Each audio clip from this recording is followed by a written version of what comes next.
You do not defeat an island empire by starving it. That is what every admiral in Tokyo believed. That was the rule, unyielding, accepted, and repeated through documents, war games, and lectures. You could bomb Japan. You could blockade Japan.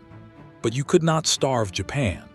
Not when the Imperial Navy boasted more than 6,000 transport ships, controlled thousands of miles of ocean, and had perfected convoy doctrine modeled after decades of maritime tradition. For Japan, logistics were identity: rice from Thailand, iron ore from Manchuria, coal from Hokkaido, rubber from the Dutch East Indies, oil, precious, vital, irreplaceable oil from the wells of Sumatra and Borneo. Nearly 90% of all Japanese war material traveled by sea, and for generations the ocean had protected them. In 1905 against Russia, in the 1930s against China, in every simulation conducted by the Imperial Japanese Navy's Naval Staff College. Convoys might be threatened, escorts might be challenged, but destroyed, impossible, because there was another unbreakable sub-rule, whispered in wardrooms and written into tactical manuals. American submarines are blind, broken, and harmless. Japanese officers believed this completely. They had seen the U.S. torpedo failures in 1942. They had watched dud after dud punch harmlessly into freighter hulls. They had tracked American boats on primitive sonar and thought, confidently, these men are no threat. Even when U.S. subs attacked, their torpedoes often swerved, dove, or simply failed to explode. The Japanese called them baka jairai, idiot torpedoes, and they believed the Americans operating them were scarcely better. Meanwhile, the U.S. Navy was shackled by its own broken rule: do not question the Bureau of Ordnance. If the torpedoes fail, the crews must be using them incorrectly. So the belief calcified. In Tokyo, in Truk, in Rabaul, in the mind of every escort captain and transport commander. The Americans couldn't hit what they aimed at. Their technology was backward. Their doctrine was stale. Their submarine force was a nuisance, nothing more. But in 1943, something changed. Something Japan did not expect. Something no rule had prepared them for. One man, one presence, stepped into the war with a different idea of what a submarine could be. Commander Dudley "Mush" Morton. Short, fierce, restless, and radiating intensity, Morton took command of the USS Wahoo on January 13, 1943. And from the moment he climbed aboard, he shattered every assumption the Imperial Japanese Navy held about American submariners. And he would not do it alone. He had a young executive officer at his side, a man whose eyes missed nothing, whose calm steadiness would shape the next generation of submarine warfare. Lieutenant Richard O'Kane. Together, they would redefine what submarines could accomplish. Together, they would break the rule Japan believed could never be broken. Together, they would ignite a transformation that would ripple across the entire undersea force. Because you are about to step aboard a submarine that refuses to behave the way Japan expects it to. You are about to see how a single crew, armed with new torpedoes, new radar, and a new way of thinking, begins dismantling an empire's lifeline. And you are about to watch the moment the rule collapses. But in 1943, one man changed everything. Commander Dudley "Mush" Morton is 41 years old, and from the moment you meet him, you understand why his crew follows him with something close to devotion. He moves with coiled energy. He speaks in sharp, clipped bursts. And he carries a presence that makes every man aboard the USS Wahoo, SS-238, feel like the submarine is no longer just a weapon, it is a spear, and he intends to throw it straight through Japan's merchant fleet. He is not the calm, pipe-smoking submarine captain of Hollywood myth. He is a hunter, and in early 1943, the Pacific is a hunting ground soaked in chaos. The United States is still reeling from the first year of the war. Guadalcanal has consumed tens of thousands of lives. The Solomon Islands campaign grinds on, one jungle ridge at a time. The Japanese army still controls vast stretches of Southeast Asia, and their war machine drinks fuel at a rate of over 30 million barrels a year. Every drop of that oil comes across open ocean. And yet, until now, Japan has sailed its convoys with near impunity. Why? Because American submarines have been fighting with one arm tied behind their back. For the first 15 months of the war, U.S. torpedoes, especially the Mark 14, fail at catastrophic rates. They detonate early. They run too deep. They leave perfectly round holes in Japanese freighters without exploding. Crews report these failures repeatedly, but Washington refuses to believe them. The Bureau of Ordnance insists the torpedoes are flawless, and any captain who complains risks his career. So American submariners fight blind, crippled, and humiliated. But Morton does not accept humiliation, and he does not accept rules. From the moment he assumes command of Wahoo, he announces a doctrine that seems almost reckless. We will shoot at anything Japanese. No hesitation, no wasted opportunity, no fear of aggressively surfacing and attacking at point-blank range. And standing beside him, absorbing every lesson, is his new executive officer, Lieutenant Richard O'Kane, age 27. Where Morton is fire, O'Kane is ice. Calm voice. Cool precision. Perfect memory for bearing and distance. If Morton is the spear thrown at the enemy, O'Kane is the razor edge that guides it. The two men form a partnership the Navy has never seen before.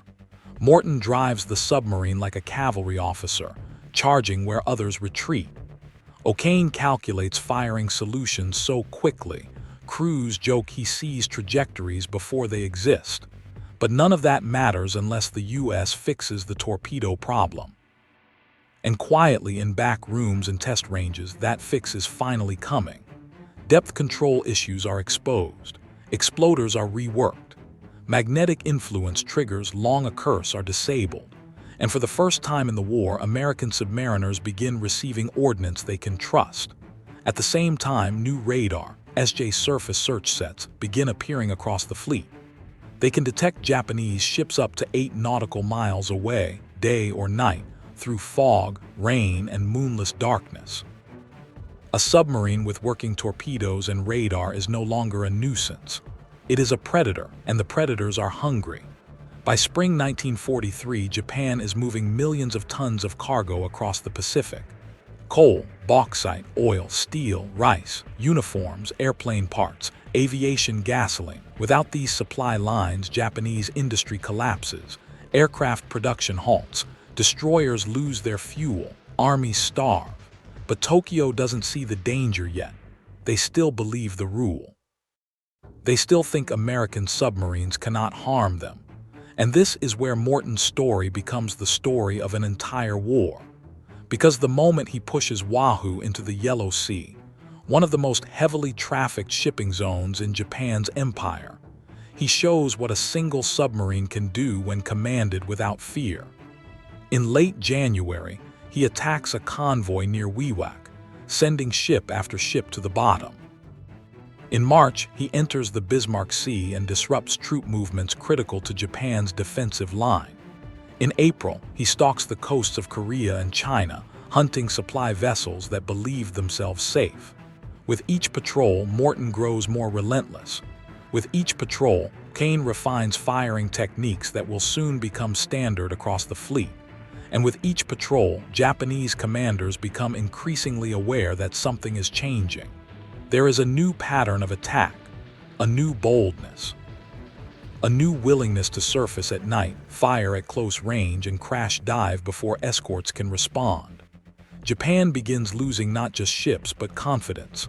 Convoys tight, escorts multiply, radio messages grow frantic, but the Wahoo does not slow down. Morton understands something the Japanese do not. Their empire is too big, their shipping lanes too long, their merchant fleet too fragile. Strike them hard enough and repeatedly enough, and the entire war machine collapses. So by mid-1943, the stage is set. The Americans now have reliable torpedoes. They have radar that turns night into daylight. They have commanders willing to gamble everything. And one more development is coming. a new tactic that will turn U.S. submarines from lone hunters into coordinated packs capable of annihilating entire convoys. Wolfpacks. This idea, borrowed from the German Kriegsmarine but adapted to the Pacific, will soon sweep across the U.S. undersea fleet. 3 submarines hunting together, sharing radar contacts, coordinating attacks from multiple angles, overwhelming Japanese escorts with numbers they cannot counter. But before the Wolfpacks arrive, before the tactic transforms the war, you must understand the moment everything truly turns. It happens inside the steel hull of a 311-foot submarine. It happens when Morton pushes the Wahoo into waters the U.S. Navy once considered too shallow, too dangerous, too suicidal to navigate. It happens when he teaches his men that aggression, precision, and relentless pressure can collapse an empire built on shipping. And it happens when Japan begins asking, quietly, nervously, and too late, how are the Americans sinking so many ships? Morton is about to answer that question, not in words, but in tonnage. Japan still believes starvation is impossible. Japan still believes convoys cannot be broken. Japan still believes submarines cannot change the war. And you are about to watch that belief die. Because the Wahoo is heading toward the Yellow Sea again. The radar is warming up. The torpedoes are armed. And the Empire's lifeline is about to snap. The steel hull vibrates under your boots as USS Wahoo slices through the Yellow Sea, May 1943. The water here is shallow, dangerously shallow. No American submarine has ever dared to hunt this far north. Depth beneath the keel is barely 120 feet. A single depth charge could tear the submarine in half, but Morton does not hesitate. He stands in the conning tower, coat open, eyes fixed on the radar scope glowing green in the dim red light. Beside him, O'Kane tracks bearings with the calm precision of a surgeon. Contact, multiple targets, range 8,000 yards, a convoy. Dozens of Japanese ships, freighters, oilers, merchant transports, strung out like pearls across the moonlit sea. Escorts weave in and out, their searchlights stabbing at shadows. The convoy totals more than 20,000 tons of wartime cargo. Japan needs every ounce of it. Morton smiles. He orders the Wahoo to flank speed. The engines roar, the deck plates hum. You are closing the distance, 6,000 yards, 5,000, 4,000. The smell of hot oil fills the control room. Surface and attack, Morton commands. No hesitation, no fear. No rule that says you stay submerged near an enemy convoy. The Wahoo bursts through the waves, water cascading off the bow. Night wind slams into the bridge, spray whips across Morton's face. O'Kane calls out firing solutions, 3 ships, 3 angles, 3 perfect opportunities. Morton gives the order. Fire 1, fire 2. The torpedoes launch, shaking the submarine with each jolt. White wakes streak across the dark water 3,000 yards, 2,400, 1,800, then boom. A second blast, a third. Columns of fire erupt from the convoy, a freighter breaks in half. Another pitches forward, bow plunging beneath the surface. Men scream in Japanese. Searchlights spin wildly, slicing across the waves. Alarms echo from the escorts. The convoy scatters. Morton doesn't retreat. He charges straight into the chaos. Hard right rudder. The Wahoo veers sharply. Her deck tilts under your feet. O'Kane tracks a tanker frantically trying to escape on a zigzag course. Range 2,200 yards, O'Kane says. Angle on the bow 70 port. Fire. A single torpedo streaks out. The countdown begins. 2,200 yards, 1,800, 1,200, 900, 600. The tanker's hull blossoms with flame, a roaring fireball that turns night into daylight. The explosion's heat washes over the bridge. The air tastes like burning oil. Morton scans for another target, a third freighter, small, fast, trying to run east. He orders flank speed and races after it on the surface. The Wahoo is now a charging beast, cutting through the sea at 19 knots. Japanese soldiers on the freighter fire rifles desperately at the submarine. Bullets ping off the conning tower, harmless but frantic. O'Kane calculates again. Range 1,400 yards. Morton doesn't wait. Fire! The torpedo slams into the freighter's stern. The ship shudders, loses power, and begins drifting dead in the water. But now the escorts are closing. A destroyer roars toward you at 30 knots, bow cutting a white wedge through the waves. Its guns blaze, firing blindly but aggressively. Morton does not flinch. Crash dive, red lights spin. Klaxons wail. The bridge crew drops down the hatch as the Wahoo plunges beneath the surface. The sea swallows you in seconds. You hear the destroyer's propellers thrumming overhead, fast, angry, hunting you. Men hold their breath, sweat beads on foreheads. Morton grips the periscope handles tightly, waiting. Then WHOMPH, a depth charge goes off. The submarine lurches violently, dust rains from overhead pipes. A wrench clatters across the deck. Depth increasing 140 feet, the keel nearly scrapes the bottom. Another explosion, closer, pipes hiss. Lights flicker. The Japanese destroyer circles again, sonar pings echoing like hammer strikes against the hull. Ping, ping, ping, the next depth charge pattern will be lethal. Morton whispers, hold her steady. Every man aboard listens to the creak of steel, the thrum of engines, the pulse of their own heartbeat. Then a sudden silence. The destroyer has lost contact. Morton motions to ascend slowly. The submarine rises to periscope depth. Through the narrow lens, he sees the convoy scattered, crippled, burning. Ships listing heavily. Oil slicks drifting across the waves, but the escorts are still there, still searching, still angry. Morton makes a decision no captain has made before. He will re-engage, from underwater in shallow waters, against alert escorts. It is madness. It is genius. It is the moment the Japanese will later describe as the instant they realized American submariners had changed. Come left to course 180, he orders. Set up for another attack. The Wahoo slides behind the burning wrecks, using them as visual cover. Thermal distortion from the flames disrupts Japanese lookouts. Bodies drift, debris floats, the air tastes of diesel and charred wood. And in the middle of that nightmare, O'Kane whispers, target at 1,500 yards, slow moving, likely damaged. Morton lowers the periscope. Fire, one torpedo, one wake, one heartbeat. 1,500 yards, 1200 900 700. Then the ocean erupts. The fourth ship sinks. The convoy is effectively annihilated, but this is only the prelude.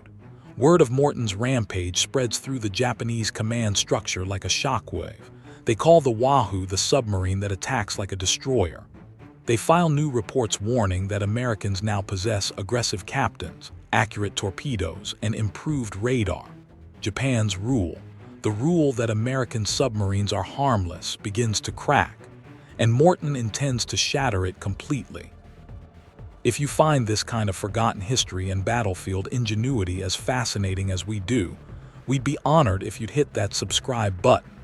We believe these stories of courage, sacrifice, and sheer tactical genius deserve to be told. And by subscribing, you help us ensure they aren't forgotten. But the greatest transformation is still to come. Because while the Wahoo is rewriting the psychology of submarine warfare, a wider revolution is happening across the entire U.S. undersea fleet.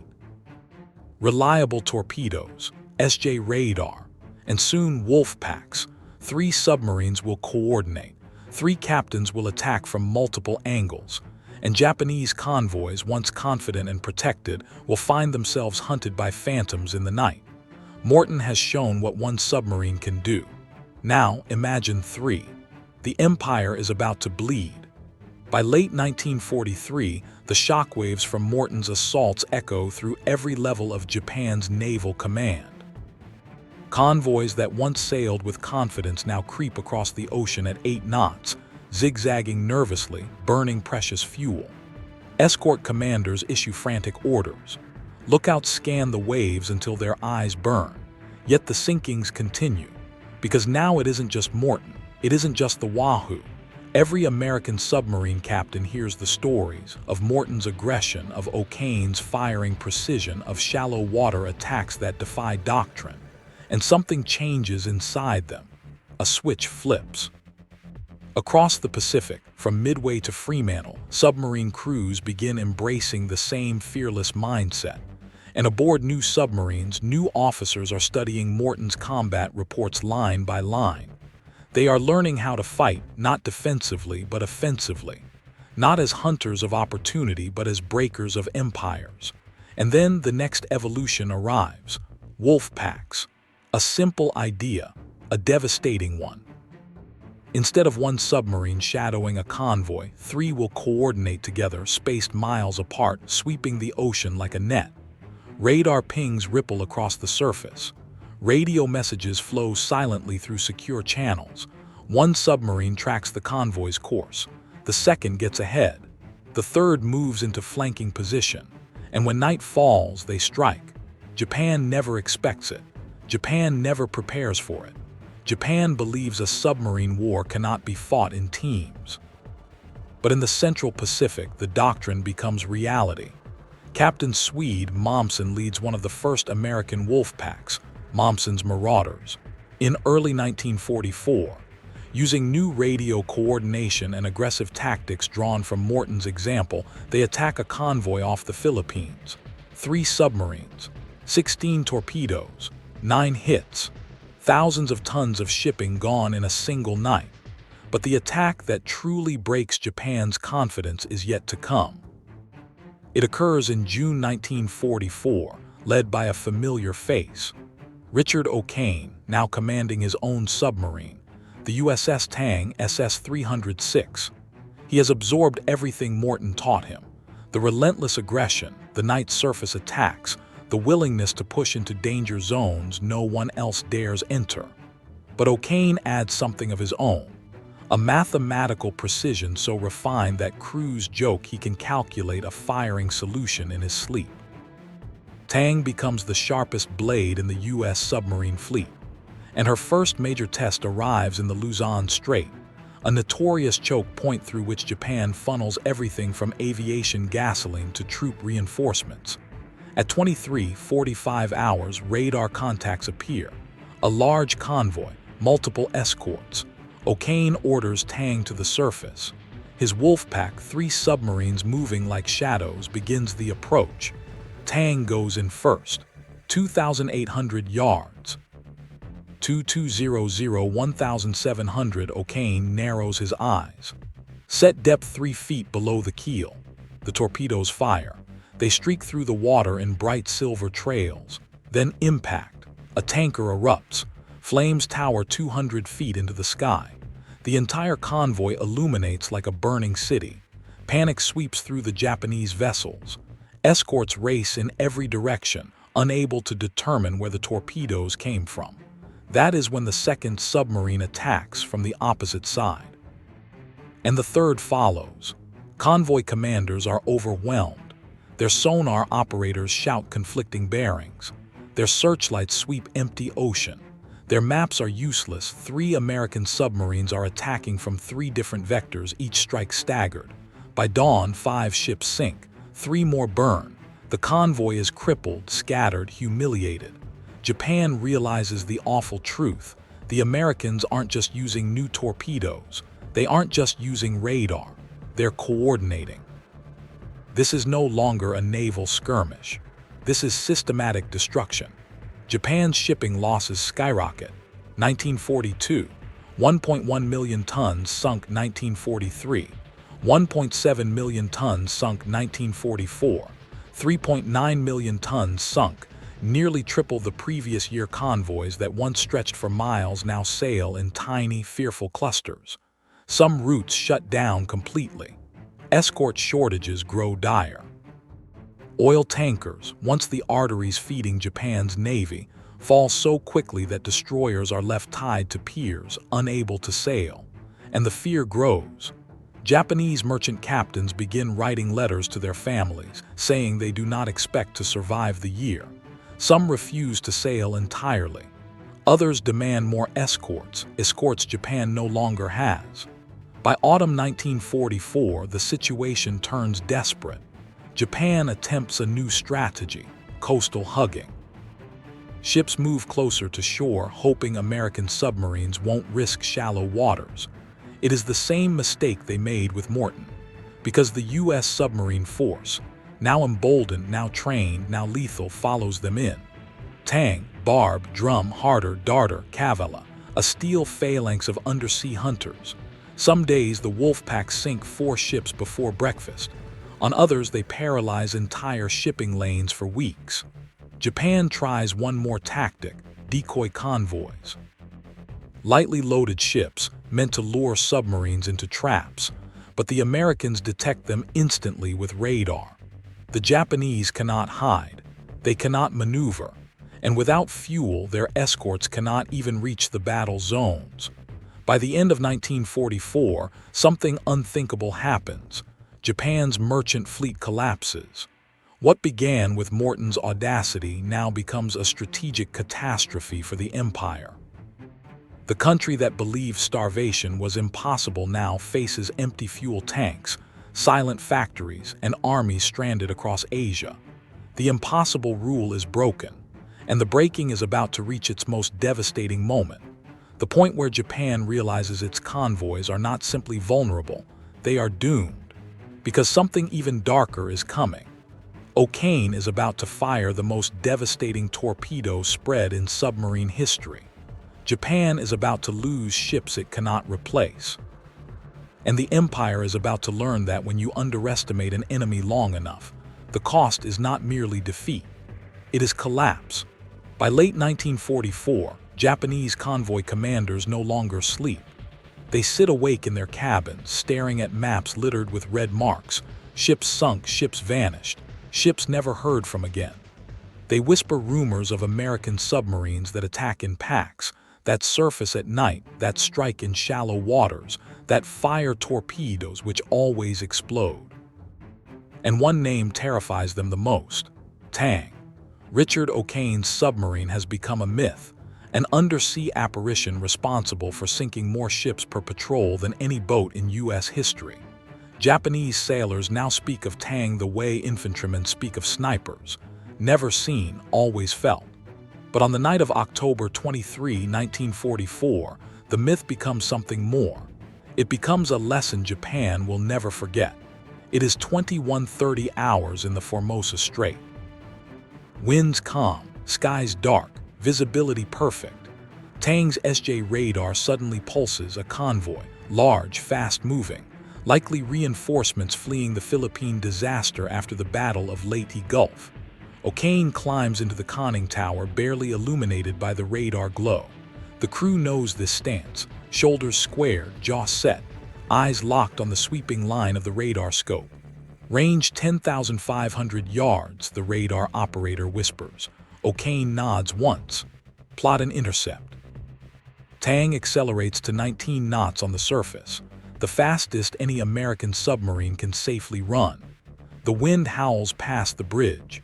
Spray lashes the faces of the lookouts, but no one blinks. The convoy grows clearer, 10 merchant ships escorted by 3 destroyers. O'Kane smiles. 3 escorts are not enough. Not tonight. He orders Tang to thread herself into the convoy's wake, slipping between columns of ships like a wolf weaving through a herd. Radar contacts swell across the screens. Bearings shift rapidly. The Japanese do not know they are being stalked, not yet. Stand by forward tubes, O'Kane calls. Tang closes the distance 3,000 yards, 2200, 1,900. A massive transport emerges off the port bow. O'Kane doesn't hesitate. Fire 1, fire 2, the torpedoes roar out, slicing through the water at 46 knots. Seconds crawl, 1,800 yards, 1200, 900, then boom. A second blast. Flames erupt skyward. The transport rolls violently as fire engulfs its hull. Panic erupts among the escorts. Searchlights flick across the sea. Japanese officers shout orders over screaming engines. But Tang doesn't run. Tang dives deeper into the chaos. Another ship, a tanker this time, looms ahead. O'Kane orders a hard turn. The deck slopes beneath your feet. Steam hisses from pipes. Men brace themselves. Range 1,500 yards. Fire! 2 torpedoes surge from Tang's bow. 1,400 yards. 1,700. A white flash. A roar. The tanker explodes in a thunderous eruption of gasoline and steel. The shockwave shakes Tang's hull. The Japanese convoy now descends into full chaos. Ships scatter. Escorts break formation. Flares ignite the sky with ghostly red and white light. O'Kane watches calmly. He waits for the perfect moment, and then he sees it, a freighter trying to escape through the smoke. "Bring us around," he commands. All ahead full. Tang charges into the swirling inferno of flame, debris, and disoriented Japanese ships. She is not hunting, she is pursuing. O'Kane lines up the freighter with surgical precision. Range 900 yards. It is point blank. Fire! The torpedo streaks into the bow of the fleeing ship. The explosion tears it open like paper. Water floods in. The ship pitches forward nose first and plunges beneath the surface. 3 ships destroyed in minutes, but O'Kane isn't finished. Not tonight. Through the smoke, O'Kane sees a small convoy straggler. A damaged transport limping behind the others, struggling to maintain speed. He orders Tang to pursue at flank. The distance closes 2,000 yards, 1,600, 1,200, 800. O'Kane prepares a final spread, 4 torpedoes. "On my mark, fire all." This spread will be legendary. It will be the most precise, most devastating, most destructive salvo fired by any American submarine in World War II. His voice is steady. Fire! The torpedoes launch in rapid succession. Boom, boom, boom, boom. 4 silver streaks racing toward their target. 2,000 yards, 1,500, 1,200. The crew holds its breath. 900, 700, 500. Then a thunderclap. A fireball. The transport disintegrates in a fury of steel and flame. Debris rains down onto the water. A pressure wave rocks Tang. O'Kane has executed one of the most perfect attacks in submarine history. But this moment, this triumphant peak, is also the edge of disaster, because now Tang has only 2 torpedoes remaining, 2 torpedoes that will determine her fate. O'Kane targets the last ship he can reach, a small freighter. Range 1,000 yards.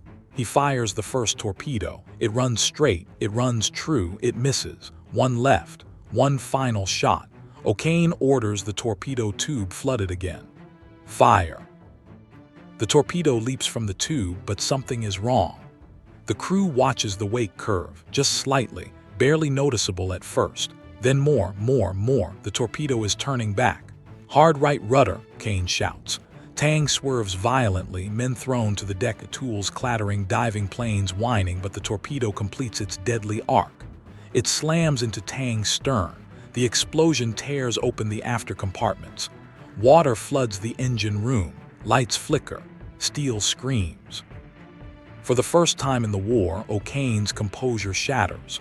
He grips the periscope stand, looks into the darkness behind him, and realizes he has just been struck by his own weapon. The torpedo Japan feared, the torpedo that shattered convoys, has now turned the hunter into the hunted. Tang sinks beneath the waves, and the saga of America's submarine campaign reaches its most tragic moment. But the impact on Japan, that shock is only beginning. O'Kane's Wolfpack attack will devastate Japanese morale. The Empire will realize its convoys are dying faster than they can sail. And U.S. submarines, armed with radar, improved torpedoes, and Wolfpack coordination, are dismantling their war machine. The collapse is now inevitable.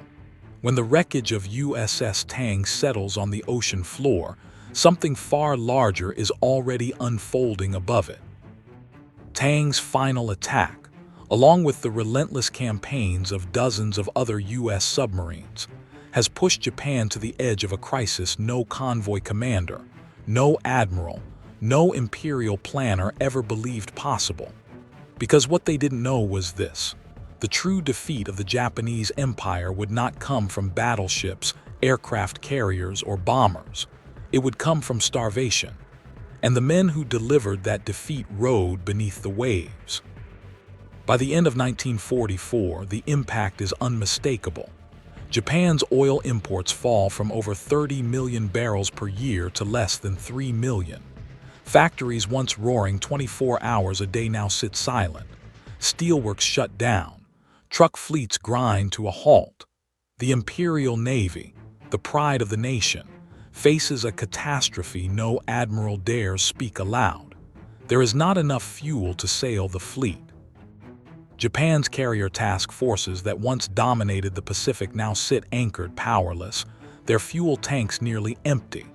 Destroyers disappear from escort duty because they can no longer justify burning fuel to chase submarines. Even training flights for new pilots are cut drastically. The ripple begins to spread. No fuel means fewer convoy escorts. Fewer escorts mean more sinkings. More sinkings mean fewer deliveries. Fewer deliveries mean less fuel. A perfect downward spiral. And U.S. submarines accelerate it with every patrol. The Japanese Naval General Staff meets daily, sometimes twice a day, reviewing casualty reports that read like obituaries. In October 1944 alone, over 322,000 tons of shipping vanish beneath the Pacific. Some weeks, the Empire loses over a dozen cargo ships. Entire convoys disappear without a distress signal. By early 1945, only 12% of Japan's pre-war merchant fleet remains operational. The situation becomes so dire that Japanese commanders begin withholding information from Emperor Hirohito, fearing the extent of the disaster would be seen as treasonous incompetence. Convoy Admiral Shigeaki Koga issues a grim statement. "We are losing ships faster than we can count, faster than we can name them." The empire has not merely been weakened, it has been hollowed out. Japan's vast conquests across Asia, Manchuria, the Philippines, Burma, the Dutch East Indies depend on constant resupply. But when the convoys die, those armies die with them. In the Philippines, entire battalions go without ammunition. In Burma, soldiers receive half rations for months. On islands across the Pacific, Japanese troops begin eating roots, insects, and in some cases, boots boiled in seawater. By mid-1945, an estimated 1 million Japanese soldiers suffer from chronic malnutrition. The empire that once stretched across half the Pacific now cannot feed the men defending it, all because their convoys are gone. The Imperial Navy's writings show utter disbelief at what they are witnessing. Admiral Takagi notes in a private memo, "We cannot fight because we cannot move." By spring 1945, even battleships like Yamato, the largest warship ever built, are allocated only enough fuel for a one-way trip. This is why Japan's final mission for Yamato, Operation Tengo, is effectively a suicide run. The battleship has only enough fuel to sail south toward Okinawa, none to return. That reality begins inside the dark pressure hulls of American submarines. Japan's entire war plan depended on securing resources, oil, rubber, steel, through conquest. But conquest meant nothing if those materials never reached the home islands.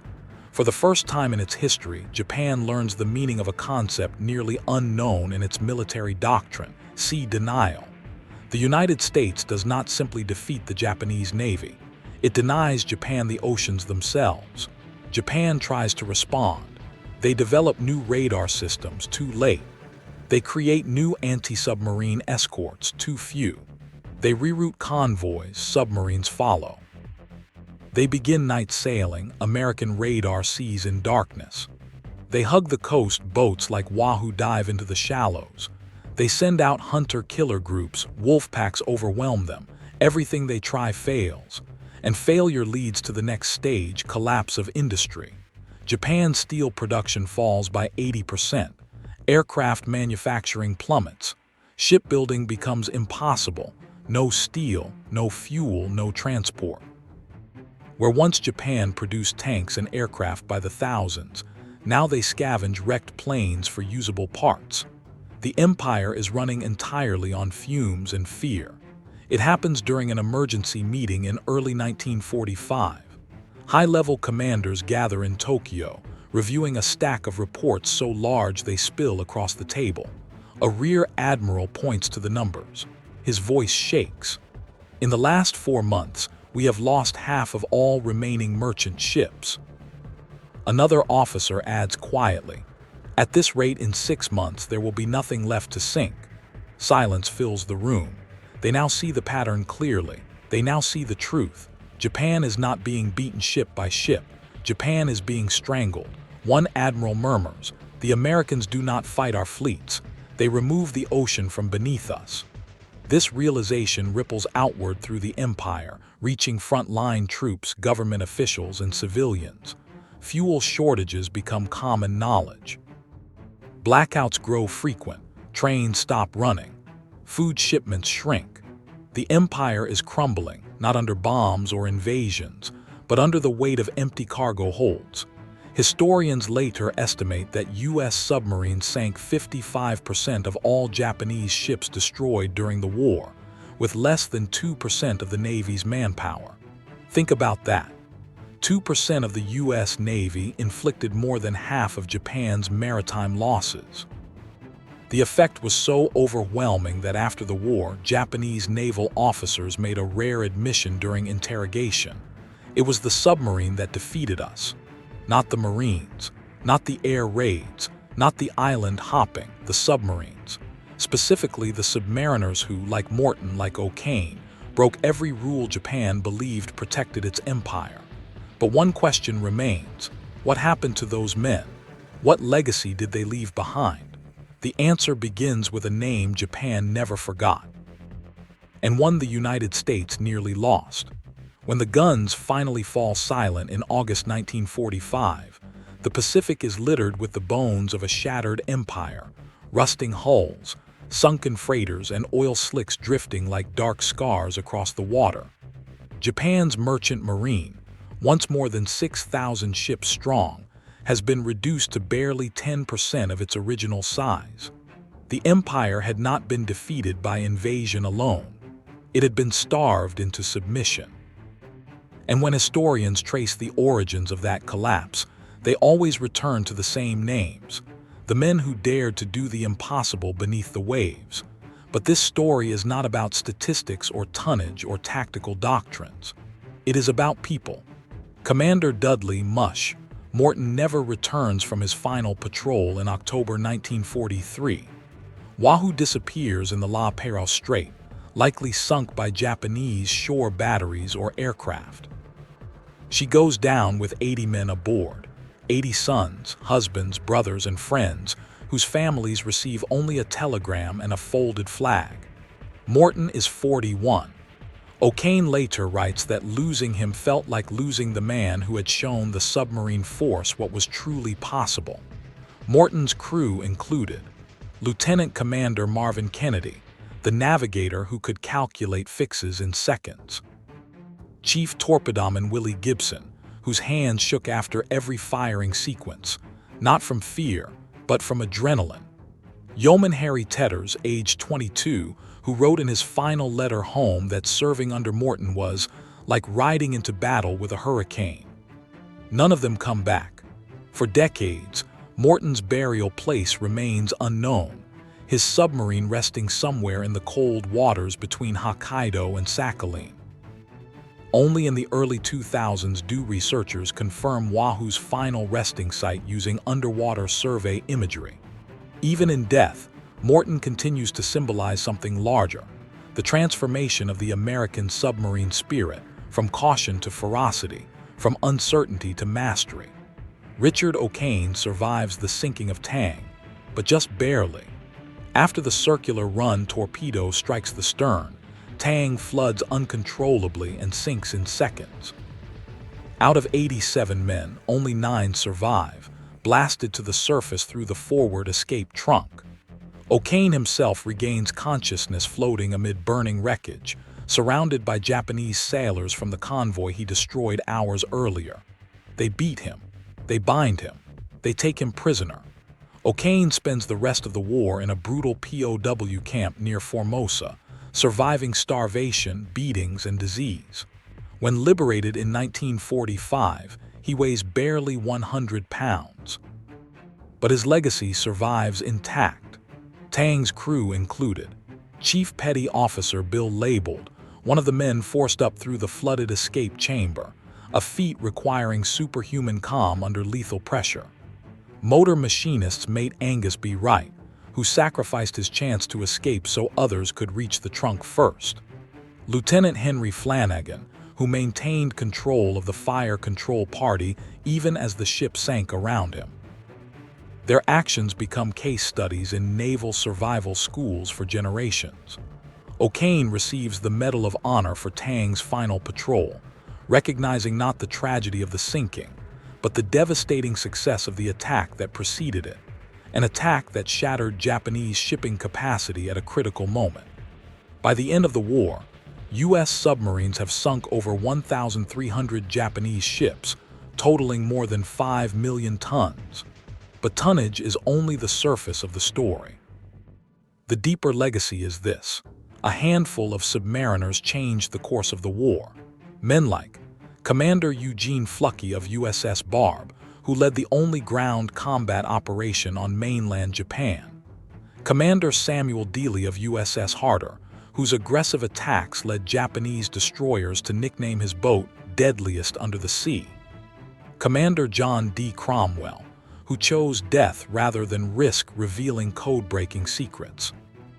Commander James W. Coe, who wrote angry letters demanding the Navy fix its broken torpedoes, and paid for it with his life when his submarine, Cisco, was lost.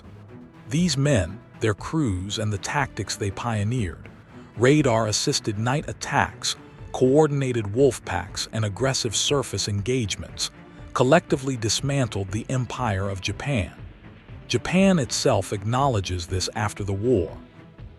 During interrogations, one Japanese admiral states bluntly, "Had we understood the American submarine threat in 1942, we would have lost more slowly, but we would still have lost." The question is not whether U.S. submarines defeated Japan. The question is whether anyone else could have. Victory does not come without sacrifice. 1 in 5 American submariners, approximately 3,500 men, never come home. They remain entombed in steel coffins on the ocean floor. It is one of the highest casualty rates of any branch of the U.S. military during World War II. You may not know their names, but their families do. Young men from Illinois farming towns, Louisiana dockworkers, California machinists, New York electricians, sons barely out of high school, fathers who kiss their toddlers goodbye knowing they might never return. Their loss is the silent echo beneath the triumph, because at its core, this is not a story about torpedoes or tonnage or tactics. It's a story about underdogs, men given broken equipment, insufficient doctrine, and impossible odds, and who still found a way to win. It's a story about how innovation emerges in crisis, how courage reshapes strategy, and how a small group of determined people can change the fate of nations. And it's a reminder that history often turns not on grand battles or political speeches, but on quiet acts of bravery inside cramped steel tubes in the silent dark. Men like Morton and O'Kane didn't set out to rewrite naval warfare. They simply refused to accept that the rules were unbreakable. And because of them, an empire that believed it could never be starved was starved into defeat. In the quiet years after the war, the Pacific seems impossibly vast again, an empty horizon broken only by the echo of waves and the memory of steel ghosts resting on the seabed. The millions of tons of sunken ships, the shattered convoys, the extinguished engines, all of it lies buried beneath salt and silence. Yet the legacy of the U.S. submarine force is anything but silent. It whispers through naval academies. It resonates in strategic studies. It lives in the families of the men who served. And it remains a testament to one of the most decisive, least understood campaigns in all of military history. Richard O'Kane becomes one of the most influential voices shaping the future of submarine warfare, After recovering from the brutal conditions of his POW imprisonment, he continues serving in the Navy until 1957. Cadets at Annapolis speak his name with reverence. Captain, strategist, tactician, O'Kane becomes the living link between the daring of Morton and the next generation of submariners. In one interview during the 1960s, O'Kane reflects on the war. "We were never the largest force. We were simply the one the enemy could not stop. We hit them where they lived, on the sea." His Medal of Honor hangs in the Naval Academy Museum today, next to the preserved battle flag of USS Tang. 26 rising sun emblems mark the ships the submarine sent to the bottom. It remains one of the most extraordinary records ever achieved by a single vessel. But O'Kane always deflects the praise. He insists the honor belongs to the men who followed him into darkness, who trusted his judgment in moments when a single mistake meant death. Names like John Kelly, torpedoman, age 19, who survived Tang's sinking by forcing open the escape trunk against crushing water pressure. Ernest Garcia, electrician's mate, who continued to power the boat's systems even as they flooded. Frank Capone, motor machinist's mate, who was last seen guiding shipmates toward the escape chamber before the sea took him. They are not legends. They are not symbols. They are men, ordinary Americans thrust into extraordinary circumstances. And it is their faces, not the tonnage figures, that define the true weight of the submarine campaign. After the war, Japanese historians conduct exhaustive studies of how their empire collapsed so rapidly between 1943 and 1945. They examine failed tactics, shortages of escorts, over-aggressive carrier usage, and strategic overextension. But the inescapable conclusion always returns to the same point. Japan's defeat began the moment American submarines learned how to hunt effectively. Improved torpedoes, surface search radar, aggressive captains, Wolfpack tactics, the four pillars of destruction. One Japanese naval analyst writes, "We misjudged the enemy. We believed their submariners timid. Instead, they were relentless." Another states, "Our empire was built on shipping lanes. When those lanes died, the empire died with them." It is the most honest assessment possible. The submarines did not merely sink ships. They erased the very foundation of Japanese strategy. And they did it with fewer than 16,000 sailors, operating in the most dangerous combat environment in the war. The submarine campaign achieved historic success, but at a heartbreaking price. 52 American submarines never returned.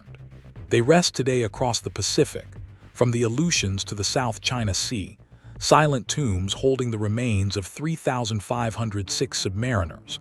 Entire crews lost without a trace. The families they left behind carried that weight for decades. Wives who slept beside silent telephones waiting for news. Children who asked when their fathers were coming home. Mothers who kept photos on mantles until the day they died. There are no battlefield markers for submarine graves. No headstones. Only names engraved on bronze panels at Pearl Harbor's Submarine Memorial. Names like Commander Dudley W. Morton, Lieutenant Commander Marvin Kennedy, Chief Torpedoman Willie Gibson, Yeoman Harry Tetters, Commander James W. Coe, Lieutenant Commander John P. Cromwell, and the 80 men of USS Wahoo, and the 78 men of USS Tang who never resurfaced. Their silence is not absence. It is sacrifice, because stories like this vanish if we do not preserve them. The submarine campaign of the Pacific is one of the most decisive operations in modern warfare, yet remains one of the least understood. Ask most people how Japan was defeated, and they will mention Midway, Guadalcanal, Iwo Jima, Okinawa. Few will mention the men who fought in darkness, steel cages, and crushing pressure. Few will mention the boats that starved an empire. Few will mention the torpedoes that shattered convoys. Few will mention the names of the men who never came home, but we should, because history is not simply battles and dates. It is courage, it is sacrifice, it is ingenuity. It is the refusal to accept that an enemy cannot be broken, Morton refused, O'Kane refused. Every submariner who sailed beneath the Pacific refused. They broke the rule Japan believed was unbreakable. You cannot starve an island empire, but you can. And the men of the U.S. submarine force proved it, one convoy at a time. If this story moved you, please hit that like button. Every click tells the algorithm that this piece of history is worth remembering. We're dedicated to rescuing these forgotten stories from the archives. If you want to join us on this mission, please subscribe and turn on notifications. Where are you watching from? Drop a comment with your city or state and tell us if someone in your family served. Thank you for ensuring that Commander Dudley W. Morton and the 80 men of USS Wahoo do not disappear into silence. They deserve to be remembered.